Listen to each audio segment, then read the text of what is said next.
लग्नाळू नवरदेवांनो, हा व्हिडिओ पहाच.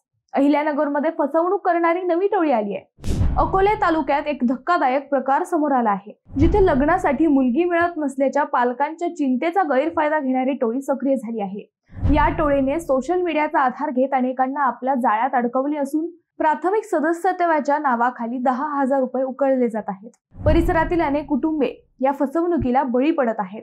ही टोळी अनाथ आश्रमातून मुली उपलब्ध करून देतो असे भासवत पालकांना फसवत असून या टोळीचे कार्यपद्धती अत्यंत सुनियोजित आहे. सोशल मीडियावर अनाथ आश्रमामध्ये लग्नासाठी मुली आहेत.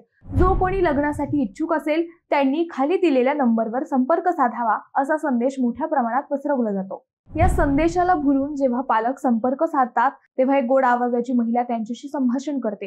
या महिलेने मुलाच्या लग्नासाठी अनाथ आश्रमातील मुलगी मिळेल असे आश्वासन देत प्रथम 10,000 रुपयांचे प्राथमिक शुल्क भरण्यास सांगितले जाते. पैसे भरल्यानंतर पालकांचा विश्वास संपादन करण्यासाठी 4-5 सुंदर मुलीचे फोटो आणि बनावट नोंदणी पावत्या पाठवल्या जातात. या पावत्यांमुळे अनेक पालकांचा या टोळीवर विश्वास बसतो आणि ते पुढील पावले उचलण्यास तयार होतात. पुढे या टोळीचे खरे रूप समोर येते. प्राथमिक शुल्कानंतर नोंदणीसाठी आणखी 5,000 रुपये मागितले जातात आणि पैसे मिळताच संपर्क क्रमांक बंद होतो. अशा प्रकारे एका पालकाकडून 15,000 रुपये उकळून ही टोळी आपले खिसे भरते. वीर गावातील अनेकांनी या फसवणुकीचा अनुभव घेतला असला तरी सामाजिक वाच्यता टाळण्यासाठी कोणीही पोलिसात तक्रार करण्याचे धाडस दाखवत नाही.